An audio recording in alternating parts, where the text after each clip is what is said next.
Well, like I mentioned, you're swinging back into profit. We know 2011 was a very difficult year for the bank, a huge loss of 111 billion naira. So can you just tell us what has changed between now and then? Between now and then, the bank being fully recapitalized, we've put all our issues of the last 3 years behind us. Our loan portfolio is clean now. We're doing normal business. Our business is growing. Our interest cost has gone down significantly. We've deployed the new capital we've received. We're a net placer in the banking industry currently. Business is growing. Our expense base has gone down significantly as well. There's quite a lot of staff we've recruited, Right. And we're in the right direction. Well, clearly, the numbers speak for themselves, at least from the profit line. But of course, we know that Union Bank is in a transformation phase. We know that new management is making impact clearly, but there is still some change going forward. Can you just speak to the transition that we're expecting? We have, of course, read about the transition. You will be stepping down, and a new CEO will be coming in. Okay. Basically, I came in to basically turn around the institution and also recapitalize. We finished that phase technically end of December. We've gone through a transition process in the last 9 months. I'll be leaving end of October. A new chief executive will come in 1st of November. And from then on, it marks officially the change into new ownership, new core investors. And with that, it marks the end of the full transformation or the restructuring phase of the institution. Okay. New part of the new board had already resumed with us in December, and we'll finish that process just before I leave. And so there will be a full new board, a new chief executive. However, part of our existing executive management and some additional new executives will join so as to take the bank forward going. But should we anticipate any changes to Union Bank's strategy with this with the change in management? I don't expect much to change because we've been working together for quite a while, since late last year. So basically what you see, I see a lot of it continuing, and a lot of what we've been doing in the last 2 years also, basically upgrading the staff quality, upgrading the infrastructure, upgrading our customer base, and putting proper risk management framework in place, and improving our operational efficiency. All that I expect to continue, and the business focus to still remain the same. The bank is operating in a very difficult environment, a very competitive environment. Nigerian banking sector is today. So can you just speak to your strategy and what is the focus of Union Bank? What makes it unique in terms of the target market or how you are looking to go to the market? Okay, let me put it this way. The uniqueness of Union Bank manifested itself in the last 2-3 years.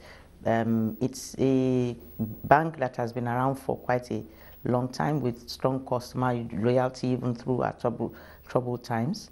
We've got a huge branch network, and so going forward, and that branch network has assisted us in basically having a low cost base and having a very well spread out savings and deposit portfolio. Right. So going forward, that strategy of making sure that we grow what we call our channels and increase our channels is going, because that's the strength of the bank, is going to continue. But as a group, we do have subsidiaries, and there are various things that the subsidiaries can lay on our channel that will assist both the subsidiary to grow and assist what we call group synergy. So there's a lot of that going to take place. So on the lending side, you are very institutional, corporate focused? On the lending side, yes, a lot corporate focused, but let me put it this way. The way we are spread across all three. Institutional, right, middle, but less of middle and more of retail. Okay.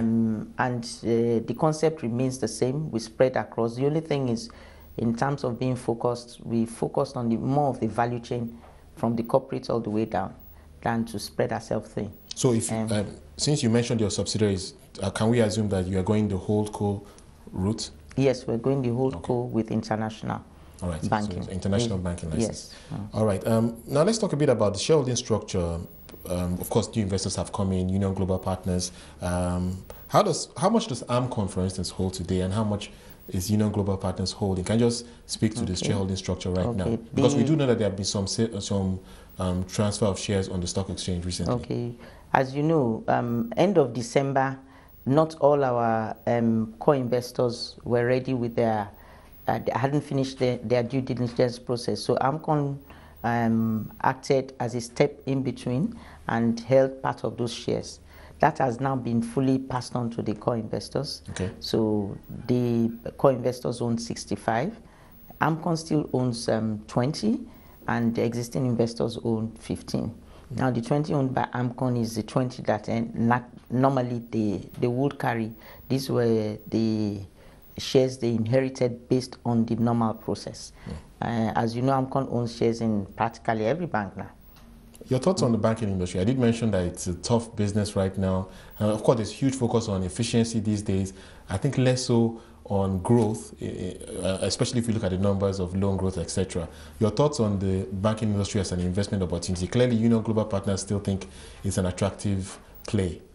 I think there's a lot in terms of the play.